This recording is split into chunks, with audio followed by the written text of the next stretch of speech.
Amém. Deus abençoe as crianças. Bom dia a todos.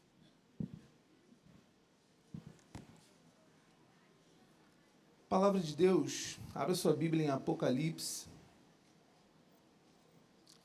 Livro de Apocalipse, capítulo número 2. O texto já está projetado. Vamos ler a partir do versículo 1 até o versículo 7. Depois você pode manter a sua Bíblia aberta, que a gente vai revisitar alguns versículos ao longo da mensagem. Diz assim: Ao anjo da igreja em Éfeso escreva: Estas são as palavras daquele que tem as 7 estrelas em sua mão direita e anda entre os 7 candelabros de ouro. Conheço as suas obras, do seu trabalho árduo e a sua perseverança. Sei que você não pode tolerar homens maus, que pôs à prova os que se dizem ser apóstolos, mas não são, e descobriu que eles eram impostores. Você tem perseverado e suportado sofrimentos por causa do meu nome, e não tem desfalecido. Contra você, porém, tenho isto: você abandonou o seu primeiro amor. Lembra-se de onde caiu, arrepende-se e pratique as obras que praticava no princípio. Se não se arrepender, virei a você e tirarei o seu candelabro do lugar dele. Mas há uma coisa a seu favor: você odeia as práticas dos nicolaítas, como eu também as odeio. Aquele que tem ouvidos, ouça o que o Espírito diz às igrejas. Ao vencedor, darei o direito de comer da árvore da vida que está no paraíso de Deus. Amém? Na nossa cultura hoje, na nossa sociedade, tudo é medido por desempenho. Tudo é medido pela nossa capacidade de fazer, a nossa capacidade de produzir, a nossa capacidade de perseverar. Resultados, eficiência, produtividade e constância são critérios absolutos de avaliação. E isso vale para todas as áreas. Infelizmente, isso também acaba se refletindo na nossa vida espiritual. Não é difícil se a gente parar para imaginar aqui alguém, talvez eu e você, que ama a Deus, serve com fidelidade e permanece na igreja por muitos anos. Agenda cheia, compromissos cumpridos à riscas, escalas sendo muito bem executadas, conhecedor profundo da doutrina, alguém que sabe defender aquilo que crê. Entre aspas, às vezes também perde um pouco de tempo com isso nas redes sociais, defendendo a verdade. Ministérios funcionando na igreja, tudo seguindo em ordem. Tudo seguindo de uma maneira que você olha e fala muito bonito, muito aparente, muito eficiente. E ainda assim, em algum momento da caminhada, algo muda. Algo se perde em meio a essa jornada. Aquilo que antes era feito com alegria se torna uma obrigação. O que era feito a partir da devoção vira mera rotina.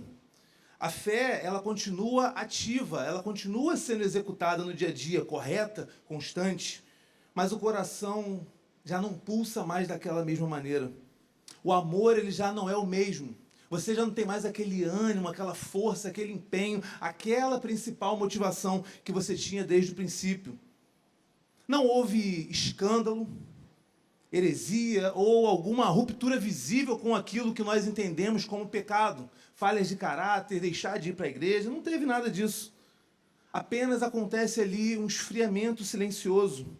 Continuamos dia a dia, moralmente, fazendo as coisas certas, mas já não mais com o mesmo afeto de antes.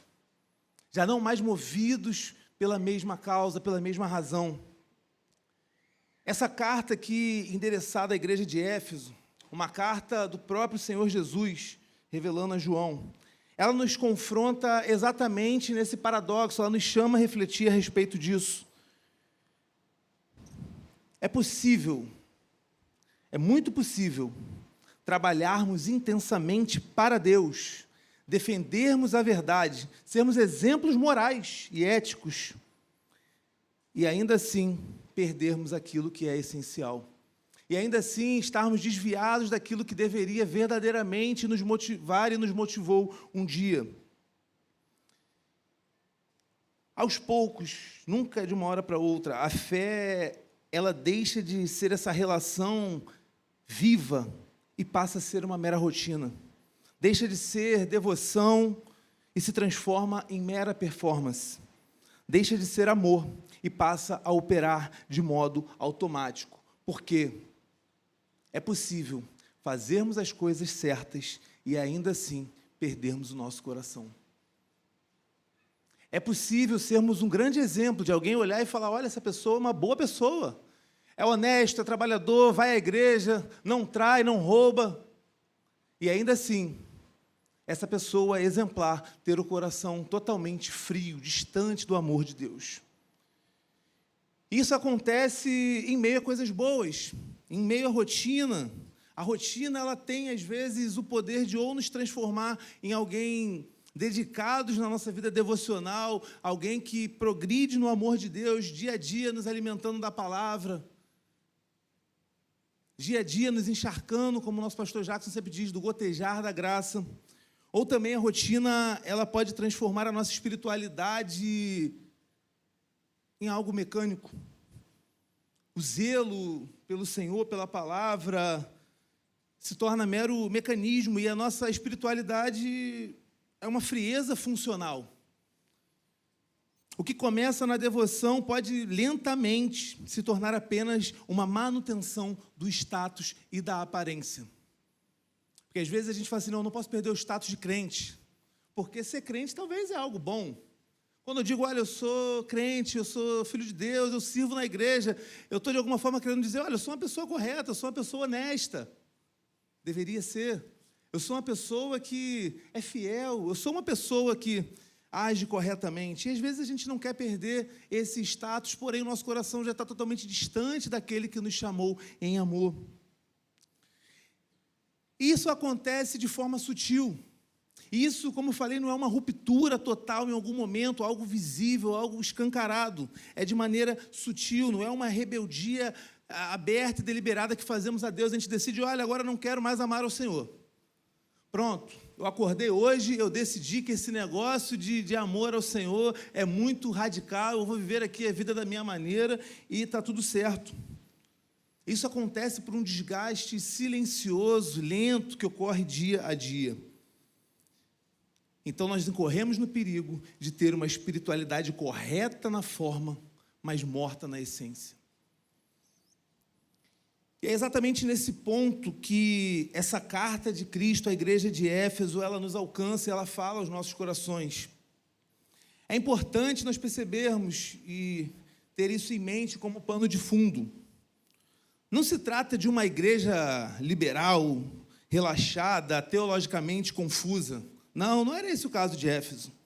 Muito pelo contrário, é uma igreja exemplar em trabalho, ativa, perseverante, tinha o discernimento doutrinário, e ainda assim ela escuta uma declaração grave do Senhor Jesus.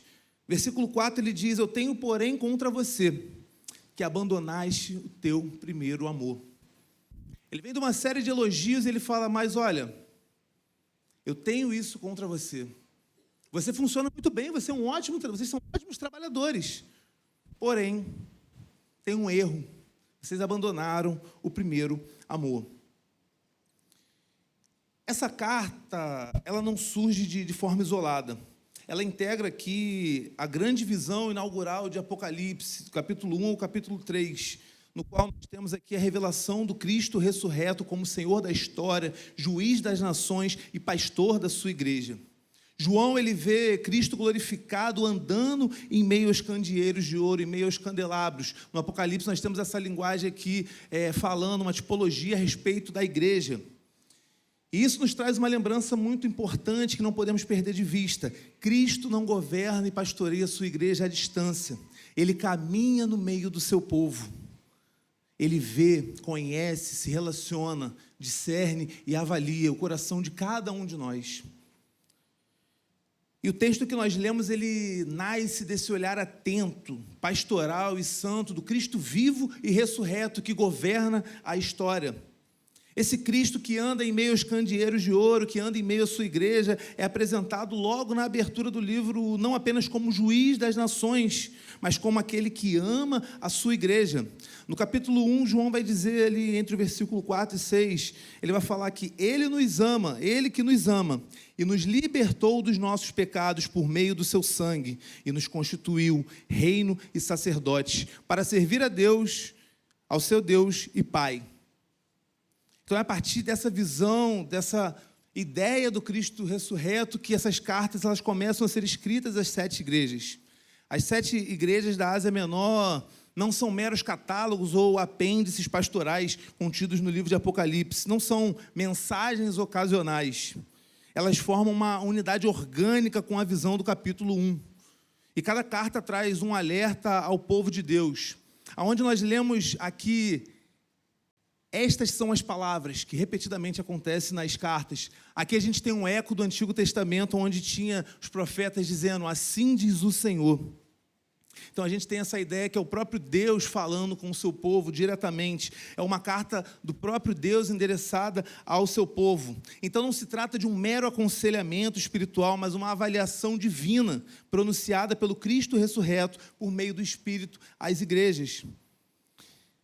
E é significativo que Éfeso receba a primeira carta, por questões geográficas que talvez, saindo da ilha de Pátimo, fosse a primeira igreja ali que eles conseguissem alcançar para entregar a carta, mas também por outras questões. Éfeso tinha uma proeminência histórica, cultural e religiosa. Era a maior e mais influente cidade da Ásia proconsular. Era o centro comercial, polo político, sede do culto imperial e guardiã do grande templo de Ártemis, que era uma das 7 maravilhas do mundo antigo. Éfeso era conhecido como a luz da Ásia e funcionava como um verdadeiro mercado cultural e religioso da província. Era uma cidade totalmente marcada pela idolatria, pelo sincretismo religioso e pela pressão política do império. Nesse contexto, nós vemos que essa igreja não nasce num terreno neutro, não nasce num campo tranquilo. Ela foi plantada em meio a esse caos, a sedução cultural e a exigência de uma lealdade absoluta ao imperador. O apóstolo Paulo ele trabalhou ali por alguns anos, Timóteo pastoreou aquela comunidade e, segundo a tradição, João ele encerra ali o seu ministério. Agora, cerca de 40 anos depois desses acontecimentos,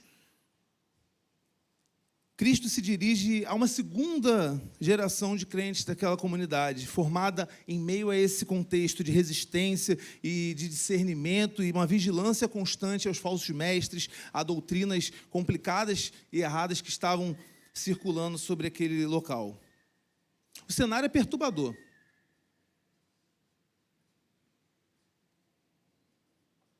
É perturbador entender que é possível resistir à idolatria, discernir o erro, perseverar na tribulação e ainda assim perder aquilo que é essencial. Cristo, como eu falei, não escreve a uma igreja que estava em heresia, uma igreja relaxada. Ele escreve a uma igreja fiel e ativa. E ainda assim ele diz, olha, eu tenho contra vocês que vocês perderam, abandonaram esse primeiro amor. Então, o que eu quero tratar hoje, eu quero falar a respeito do movimento que nasce nesse texto que nós lemos, que é sobre começar e sobre permanecer, sermos chamados ao amor de Deus. Cristo chama a sua igreja a um arrependimento decisivo, a uma permanência contínua no seu amor, que deve sustentar toda a vida cristã e deve ser a base para tudo aquilo que nós fazemos e construímos na nossa vida.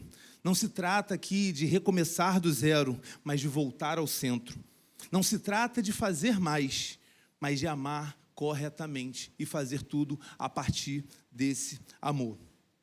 Então a gente começa refletindo aqui a respeito dessa rotina. A rotina que acaba transformando a espiritualidade em performance, e assim a gente perde o amor no meio do caminho. Como nós vemos, essa era uma igreja talvez exemplar aos olhos humanos, trabalhadora, perseverante, vigilante contra o erro, firme contra os falsos mestres, em meio a um contexto profundamente hostil, marcado por idolatria, pressão do império. Esse rigor talvez não fosse nem opcional, ele era necessário para eles sobreviverem. Contudo, com o tempo, todo o seu ativismo tornou-se o centro, e o amor foi sendo deslocado. Cristo usa aqui um verbo muito interessante, ele diz, olha, abandonastes. Esse verbo aqui indica uma ação concreta e decisiva ocorrida no passado. Não se trata apenas de um esfriamento gradual, mas de um ponto real de ruptura. Ruptura no sentido de que, olha, foi abandonado o amor. Foi abandonado o amor. A igreja deixou de amar primeiramente. E aqui surge o centro do problema, quando o fazer sobrepõe o ser em Cristo. Surge, então, uma espiritualidade sem afeto, uma fé correta na forma, ativa, bonita, talvez servisse até para ilustrar apostilas de cursos. Olha, uma igreja saudável aqui, uma igreja que faz, persevera, uma igreja ativa, uma igreja que se mantém firme nessa guerra cultural. Talvez nós usássemos isso em alguma apostila em determinado momento, porque eles tinham uma atitude correta, porém era empobrecido, morto na essência. O primeiro amor aqui não se trata de lembrar de uma forma emocional, nostálgica, nem de um entusiasmo juvenil. Às vezes tem alguém que já está um tempo na caminhada e vê alguém que se converte, começa a dar os primeiros passos no Senhor, aquela pessoa cheia de amor e fala assim, no início eu também era assim. No início é dessa maneira, depois acostuma. Quem nunca ouviu isso ou quem nunca proferiu tal julgamento? Só que não diz a respeito disso, diz a respeito de uma devoção pactual. Na lógica bíblica, o amor é a essência da nova criação, o sinal visível de que o futuro de Deus já invadiu o presente. Perder o amor é perder a identidade do reino, é perder a identidade para a qual nós fomos chamados, é perder a essência para a qual Cristo chamou a sua igreja. Nós somos alcançados pela graça, pelo amor de Deus, porém essa graça ela não elimina o nosso esforço, mas ela redefine a nossa motivação. A ética cristã ela não nasce da pressão, mas da gratidão a Deus, como uma resposta de louvor àquilo que Deus fez por nós. No Novo Testamento nós temos muito claro que o amor ele não é opcional nem é periférico. Ele é o cumprimento da lei. Ele é evidência da fé viva e marca distintiva da nova criação. Amar a Deus e ao próximo são realidades inseparáveis. E esse amor não nasce em nós, ele não é produzido por nós, ele não vem por meio da nossa eficiência e da nossa atividade, ele vem de Deus. O apóstolo Paulo diz aos Romanos, no capítulo 5, versículo 8, mas Deus demonstra seu amor por nós. Cristo morreu em nosso favor quando ainda éramos pecadores. Essa é a demonstração do amor de Deus, o amor que é o princípio de todas as coisas. O primeiro amor da igreja é sempre resposta ao amor gracioso e sacrificial de Cristo Jesus, a redenção que nos foi dada gratuitamente no Senhor Jesus. Porém, se a verdade que professamos não nos torna mais parecidos com Cristo em amor, algo está desalinhado. Religiosidade que não gera, que não reflete, que não vem a partir do amor, é uma religiosidade incompleta, uma religiosidade fútil, banal, vazia de sentido. E esse texto aqui ele nos traz um alerta, ele nos impede de medir a saúde espiritual apenas por uma agenda cheia, por uma correção, por um correto entendimento da doutrina ou por uma constância no serviço. A pergunta aqui não é o que estamos fazendo para Deus, mas a pergunta é a partir de onde estamos fazendo para o Senhor? A partir de onde estamos existindo, estamos nos movendo e estamos agindo em prol do reino? Porque já se tornou costume, porque, olha, eu já faço isso há muito tempo, então eu não sei como é que seria a minha rotina se não fosse servir na igreja. Essa é a reflexão que fica para nós. E esse contexto de Éfeso, ele nos ajuda a compreender a gravidade desse diagnóstico. Éfeso, como nós vimos, era a principal metrópole, né, da província romana na Ásia. Era um centro econômico, político, religioso. Estava entre as cidades mais importantes do Império Romano, muito populosa, tinha muita gente morando naquele lugar. Um grande centro portuário, comercial e cultural. Suas estradas as conectavam praticamente toda a Ásia Menor, e isso a tornava um ponto estratégico de influência para o Império. E por isso mesmo também era um campo estratégico para o avanço do Evangelho naquele lugar. O centro da vida religiosa dessa cidade estava no grande templo de Ártemis, uma das 7 maravilhas do mundo antigo. Esse templo dominava a paisagem, a economia, a cultura e toda a identidade da cidade. Funcionava como um centro financeiro, religioso e político, sustentado por milhares de sacerdotes, sacerdotisas, artesãos, associações comerciais, além de práticas de prostituição cultural e um profundo secretismo religioso associado ao culto imperial. Então a igreja ela sobrevivia, ela perseverava em meio a esse contexto. Para eles, confessar que Jesus é o Senhor, naquele momento, não era apenas uma afirmação espiritual, era uma declaração política e socialmente perigosa. O contexto muda, os anos passam, a época é outra, estamos cá, nós aqui. 8 de fevereiro de 2026, na cidade de São Gonçalo. Talvez não haja um templo de Ártemis em São Gonçalo, pelo menos eu nunca encontrei. Talvez nosso contexto cultural, político, econômico não esteja totalmente movido por cultos pagãos, por doutrinas erradas, abertamente cultuado outros deuses. Talvez não seja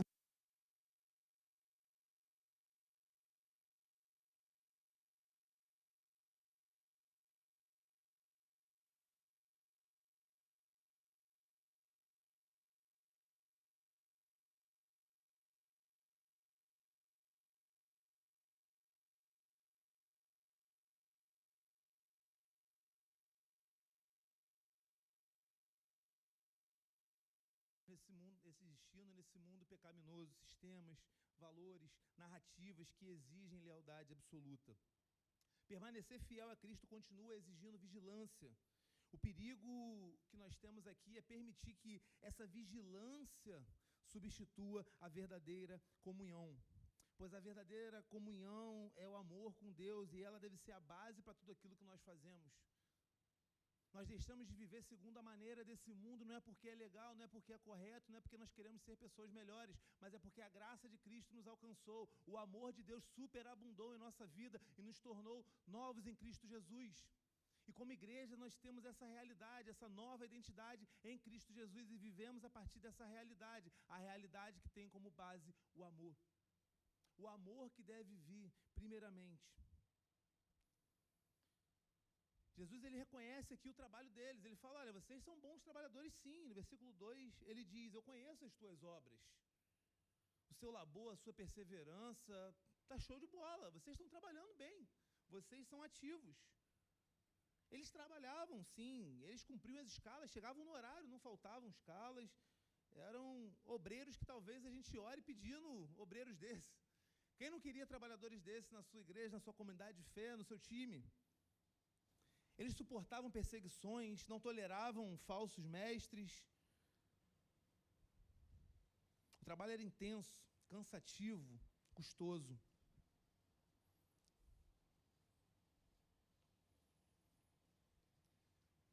O problema, portanto, não estava naquilo que eles faziam, naquilo que eles deixavam de fazer, na ética, na sua resistência cultural, no seu testemunho público perante a sociedade. O problema ele estava mais profundo. Eles haviam abandonado o primeiro amor. Não era algo visível aos olhos humanos. O zelo pela verdade, ele não foi acompanhado pelo cultivo do amor. A fé que deveria operar pelo amor passou a operar apenas pelo dever. Se tornou um mecanismo, se tornou parte da vida, se tornou algo habitual. Você pode ser muito bom moralmente. Eu acredito que você seja assim. E mesmo assim, não fazer isso a partir do verdadeiro amor. E mesmo assim, eu andar de uma forma muito correta, ser um exímio trabalhador, um exímio pregador, professor, músico. E mesmo assim ter abandonado, ter perdido o primeiro amor. Atuando apenas por religiosidade. Apenas porque é costume, porque eu tenho que fazer. Esse é um alerta extremamente necessário para nós devemos pensar a respeito disso. O problema não é amadurecermos, Mas o problema é quando nós confundimos que a nossa maturidade espiritual, a nossa maturidade como igreja, significa a ausência de uma paixão intensa por Deus, de um se sujeitar diário, total, uma entrega absoluta a Deus em adoração, em amor, em devoção. Tudo que fazemos deve ser para a glória de Deus, a partir desse amor que Deus derramou em nós. Há algumas discussões entre os estudiosos e comentaristas bíblicos se esse primeiro amor aqui mencionado se refere prioritariamente ao amor de Deus, o amor por Deus ou o amor pelos irmãos. Porém, a Bíblia, ela não nos permite separar essas duas dimensões. Nós não podemos dividir alguém que, olha, eu somente amo a Deus, ou alguém que, olha, eu somente amo os meus irmãos. Amar a Deus e ao próximo são expressões inseparáveis da fé viva e ativa. Quando um se esfria, o outro inevitavelmente se enfraquece. Não há como, não existe maneira de eu amar a Deus e não amar o meu próximo. Também não existe uma forma de eu amar o meu próximo corretamente se eu não amo a Deus primeiramente. Isso é inseparável. Deve ser a nossa identidade, a nossa marca distintiva como aqueles que foram alcançados primeiramente pelo amor de Deus.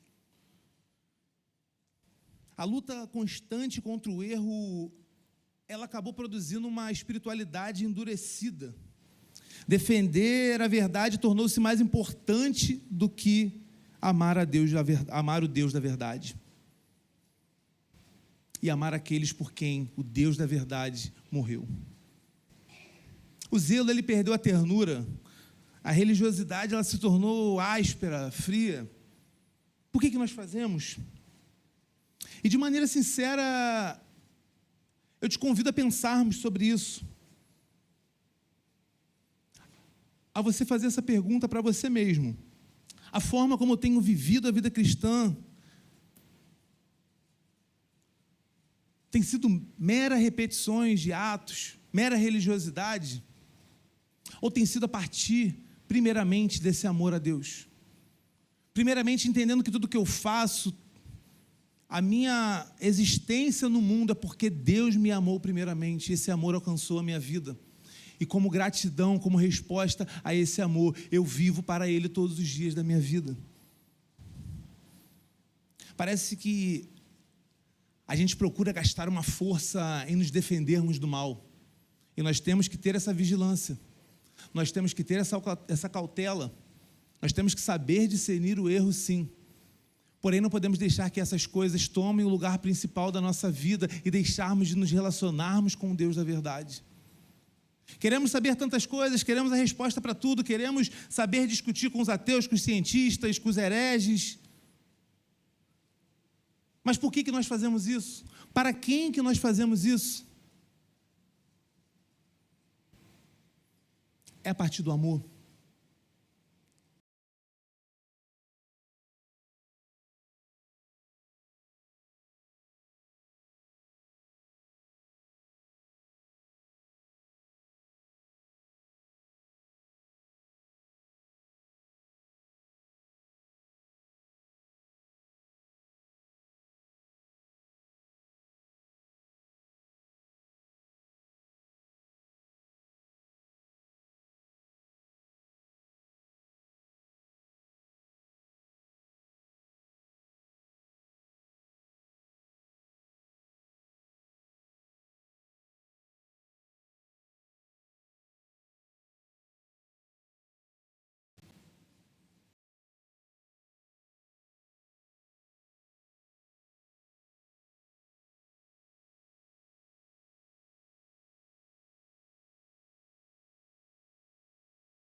Nasceram de novo.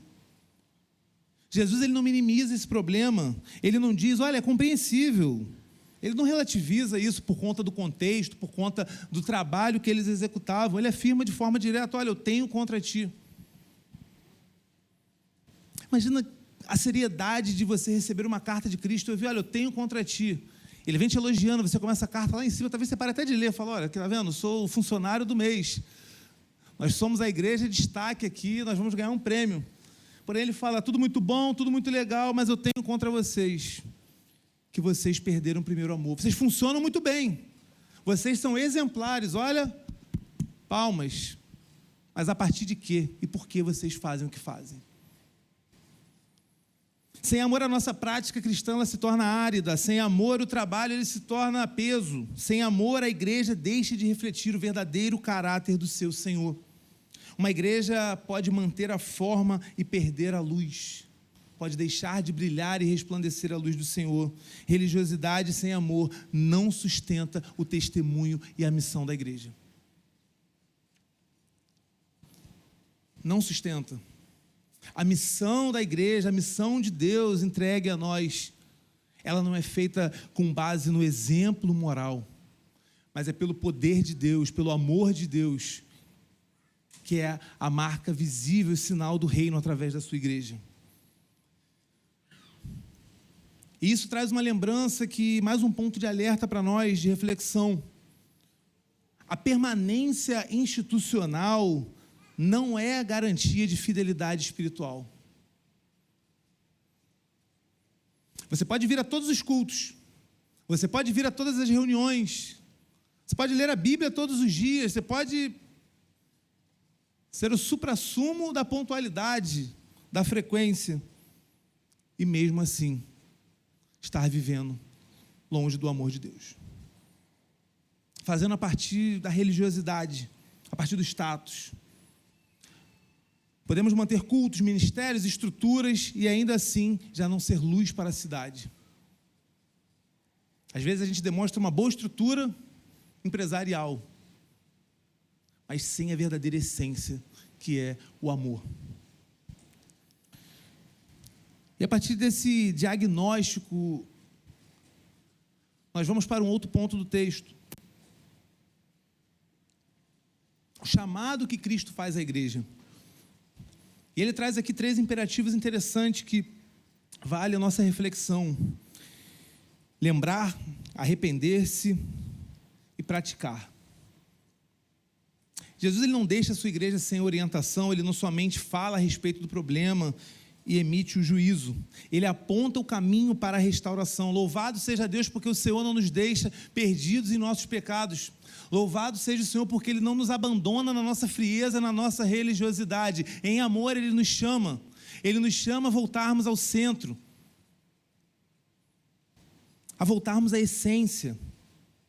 Versículo 5 ele diz, lembra-se, portanto, de onde você caiu, arrependa-se e pratique as obras que praticava no princípio. O primeiro imperativo aqui é lembre-se. Cristo chama a igreja a um exercício consciente de memória espiritual. A fé bíblica nunca trata o esquecimento como algo neutro. Lembrar é recuperar a identidade, história e vocação. E Cristo é muito claro, lembre-se de onde você caiu. A gente tenta argumentar, fala, não, eu não caí, é só um momento. Olha, eu estou com tanta preocupação do trabalho, por isso que talvez eu não tenha amado corretamente essa semana. Olha, eu tive alguns estresses, olha, meu esposo e minha esposa me apurrinharam um pouco, então eu estou áspero, eu estou seco, eu estou religioso, assim, por culpa disso. Sempre temos culpados. Eu duvido que se parássemos para conversar, eu e você não teríamos pelo menos um top 5 de culpados principais pela nossa frieza e pela nossa religiosidade. Tudo isso para poder a gente não reconhecer, olha, eu caí e abandonei o primeiro amor. É difícil reconhecer isso. Porém, Jesus fala, lembre-se, traga a memória. O problema não está no ponto de partida, mas no deslocamento ocorrido ao longo do caminho. A igreja ela não abandonou a fé de uma vez, ela foi se afastando do centro. Esse chamado à lembrança não é mero saudosismo espiritual, não é nem uma idealização exagerada do passado. Não é romantizar emoções iniciais, mas de reconhecer que havia no começo uma devoção sincera, um amor genuíno e uma motivação correta para aquilo que nós fazíamos. A lembrança aqui, ela tem uma função terapêutica, ela expõe a queda do nosso coração e revela a distância que nós estamos do Senhor, mesmo vivendo e cumprindo uma agenda religiosa de dar inveja a muita gente. Reconhecer assim como o filho pródigo, o filho pródigo achava que ele tinha razão, ele tinha todo o direito, mas é reconhecer nesse momento de distanciamento, quando a gente já andou milhas e milhas de distância, que olha, tem algo errado, é cair em si e reconhecer aquilo que foi perdido. E nós somos chamados a reconhecer que perdemos algo precioso. O chamado de Deus é para que a gente caia em si, a gente pare e pense, olha, onde que eu estou? Será que eu perdi a rota do amor? Será que o meu GPS aqui, ele reconfigurou para a rota das obras? E eu deixei de lado o caminho da graça que me alcançou, o amor de Deus que primeiramente alcançou a minha vida, e a partir dele eu vivo essa vida não mais para mim mesmo, mas para o Senhor que me resgatou. A restauração na nossa vida começa quando reconhecemos honestamente que algo se perdeu. Precisamos fazer esse reconhecimento, essa análise espiritual, analisar o nosso coração, a nossa mente, as nossas intenções, as nossas atitudes e reconhecer, Senhor, eu perdi aquilo que era precioso.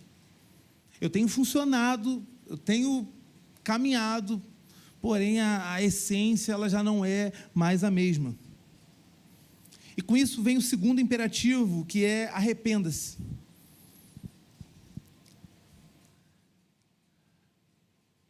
Certamente a gente associa uma necessidade de arrependimento quando alguém ou quando nós cometemos aqueles pecados. Aquela lista de que, olha, isso você não pode fazer de jeito nenhum. Você pode ser religioso, você pode ser incrédulo, não precisa amar, não. Porém, esses pecados aqui, ó, isso se você fizer, aí não tem nem jeito para você. Estamos mais preocupados com essas questões morais e éticas do que a raiz de todas as coisas.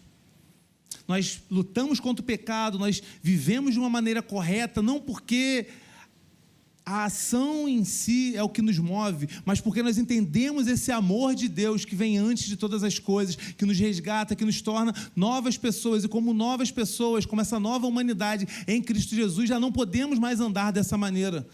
Então a gente fala, não, se eu cometi isso, eu tenho que me arrepender. Porém, quando a gente olha para a nossa vida, a nossa avaliação como frequentadores de igreja está ótima, como trabalhadores, obreiros, está tudo bem. Porém, estamos nesse cenário sem amor. Será que a gente consegue entender essa necessidade urgente de arrependimento que Cristo traz aqui?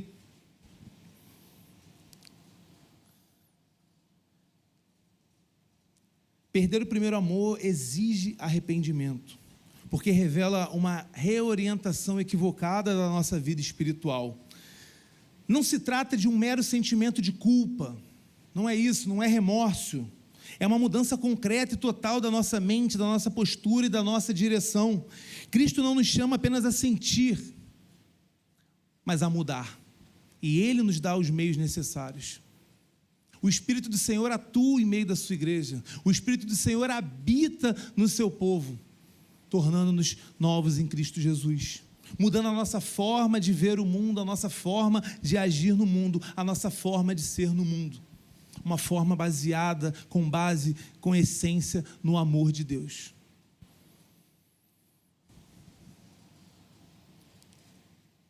Esse abandono do amor não é algo que se resolve com emoção, com sentimentos, às vezes nem com choro.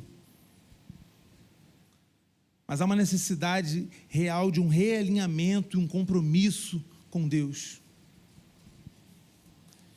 Por isso que é necessária essa avaliação sincera. Então nós lembramos, reconhecemos o nosso erro, e aí nós nos arrependemos. E a partir desse arrependimento nós vamos para o terceiro imperativo, que é voltar a praticar as obras que praticava no princípio. Lembramos, arrependemos e agimos. Porém, deve ficar muito claro para nós que as obras não produzem o amor. Nada que você faça, nada que eu faça, produz o amor. Porém, aquilo que nós fazemos revelam o amor restaurado em nossa vida. Nas nossas relações,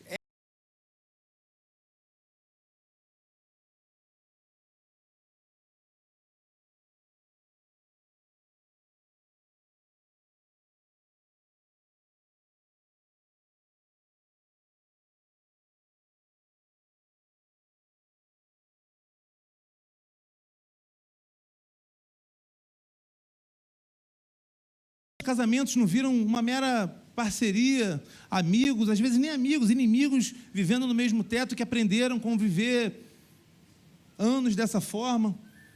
Porém, nas suas atitudes, só tem a responsabilidade mesmo, porque assinaram um documento diante da lei, mas não tem mais o amor. Não tem mais o amor como base, como centro da vida, como centro da relação. E isso é doloroso.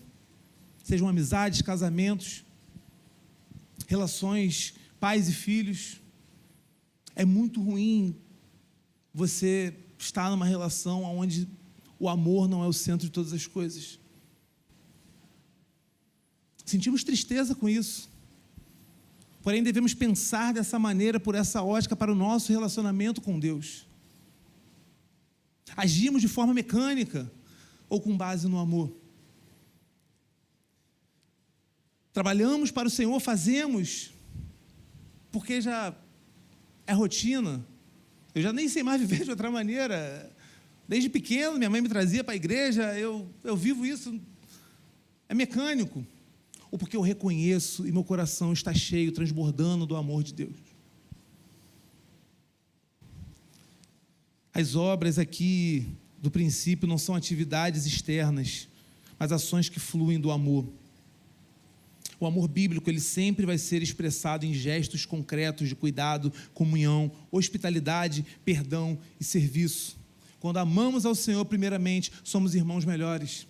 Quando amamos ao Senhor, quando vivemos com base nesse amor, podemos ser um suporte melhor para essa pessoa que está ao nosso lado, para a nossa família, para a nossa sociedade, não somente pelo exemplo moral, mas pela base que rege a nossa vida. O problema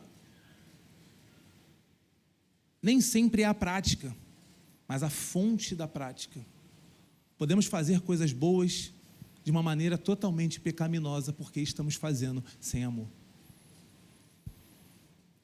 Permanecer no amor de Deus é viver da palavra, da mesa, da comunhão, da oração, não como um dever pesado, não como um fardo, não como um bater ponto numa empresa, mas como uma resposta de gratidão e louvor àquele que nos amou primeiro, aquele que nos amou de tal maneira que entregou o seu Filho por nós, aquele que suportou a dor da cruz, aquele que enfrentou a morte, aquele que ressuscitou, aquele que vive, aquele que João diz que é o que anda em meio à sua igreja, aquele que voltará,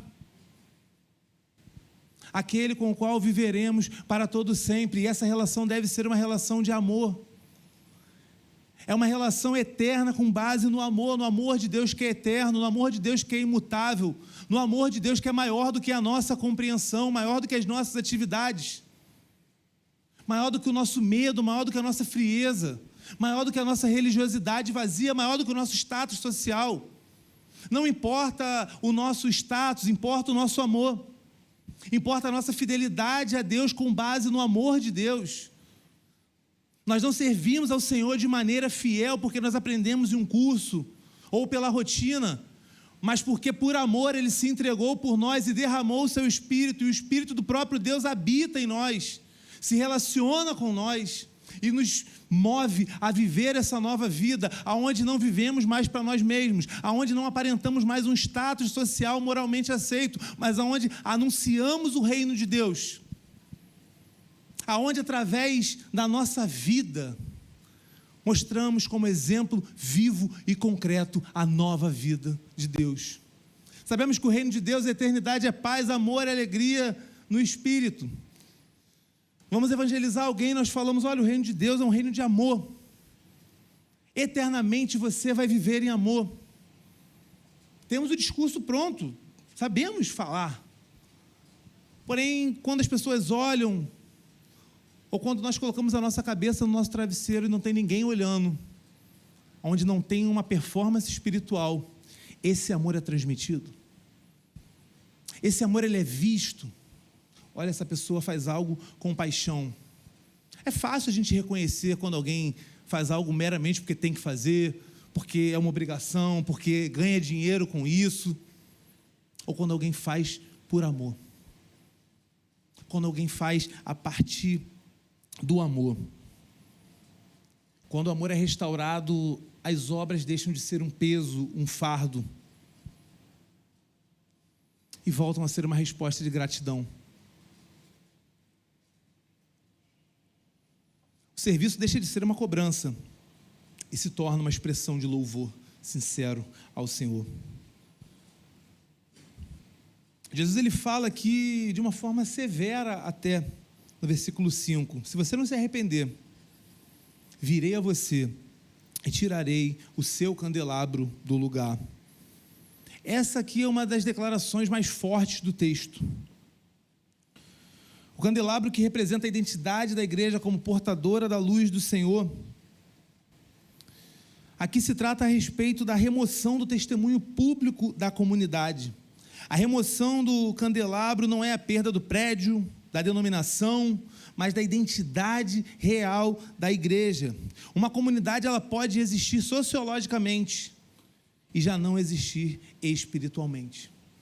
Pode ter uma estrutura muito bonita, uma aparência muito legal, funcionar muito bem, porém já não ter mais a identidade de portadoras da luz de Cristo. Já não ser mais esse candelabro que é colocado sobre a mesa para iluminar toda a casa.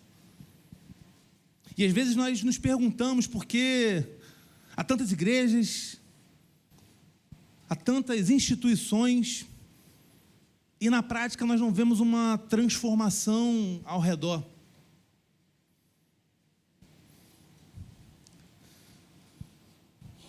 Cristo, ele não faz essa declaração por crueldade, mas ele alerta por amor. O aviso é um ato de misericórdia de Deus. Ele chama o seu povo ao arrependimento. Ele chama seu povo a voltar ao início, ao amor inicial, aquilo que movia eles desde o começo. E o texto não termina, louvado seja Deus, nas advertências, no problema. Nós temos uma promessa ao vencedor. O texto não termina em juízo, mas termina com esperança para o povo de Deus. Cristo encerra com uma promessa que tem no versículo 7. Ao vencedor, darei o direito de comer da árvore da vida, que está no paraíso de Deus. A expressão aqui, ao vencedor, não se refere a um grupo especial de pessoas, não se refere a que ele faz tudo, não se refere a esse tipo de gente, mas aqueles que perseveram na fé e no amor em Deus.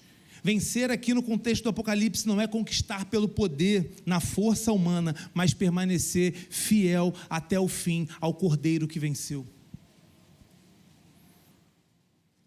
A promessa da árvore da vida aqui, ela é muito interessante. Ela nos remete diretamente ao Éden, aquilo que foi perdido pelo pecado, porém foi restaurado em Cristo Jesus. A cruz de Cristo, que é a verdadeira árvore da vida, garante a nós o acesso que foi perdido no Éden. A vitória não foi conquistada pela nossa força, pelo nosso ativismo, pelo muito fazer, mas pela vitória do Cordeiro que morreu em nosso lugar, ressuscitou e hoje vive, que está assentado no trono, daquele que tem todo o controle da história, aquele que nos amou, aquele que nos ama e aquele que nos chama a viver em amor, a demonstrar esse amor na nossa vida. Diz a respeito do acesso à vida plena, a comunhão perfeita com Deus, que é garantido àqueles que permanecem nesse amor. Não é uma mera promessa futura, ela molda o nosso presente, ela molda a nossa vida hoje, ela nos transforma agora. Sinceramente, se nos achegarmos a Deus, reconhecendo que, olha, eu abandonei esse lugar do amor, eu estou apenas funcionando religiosamente, algo no meu coração não está alinhado da forma que deveria estar, e nos arrependemos, e clamamos ao Senhor, aquele que venceu, para voltarmos ao princípio. Essa realidade já muda, já transforma a nossa vida hoje. Começamos bem, temos permanecido bem. Será que você consegue reconhecer alguma mudança na sua forma de relacionar com Deus hoje? Que talvez você não tinha 10 anos atrás. Talvez que você tinha 10 anos atrás e não tem mais hoje. O texto nos ensina que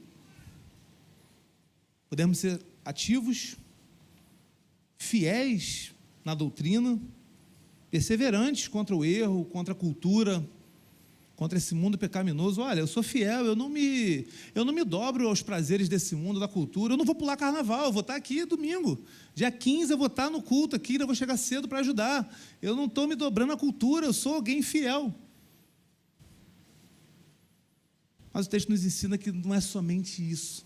Não é somente o fazer, não é para você deixar de fazer, louvado seja Deus porque você faz, mas é para reorientar, é para nos colocar na rota novamente e pensar, por que nós estamos fazendo? Por quem nós estamos fazendo?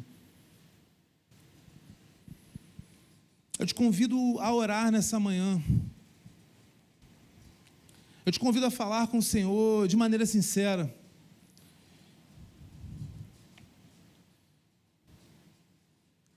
Reconhecer que andou um caminho errado, que está longe de onde deveria estar, não é fracasso. Fracasso é você insistir no erro e continuar caminhando para longe. O Senhor nos chama hoje a realinhar a nossa rota, a voltar para o caminho da graça, o caminho do amor.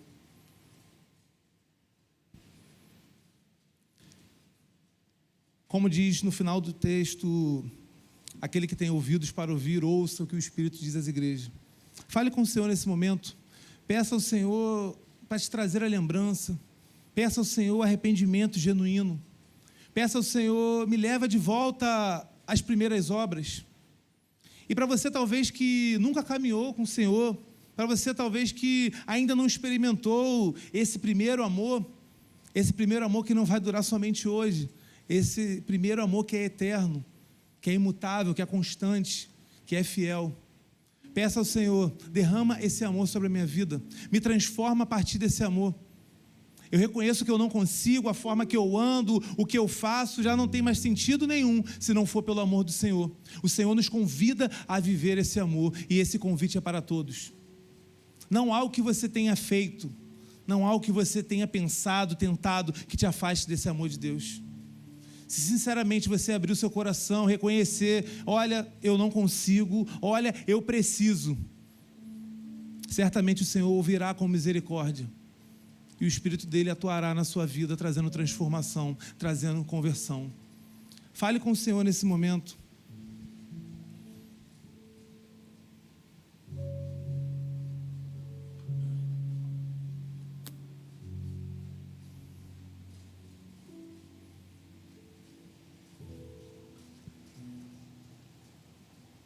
Deus amado, nós estamos aqui.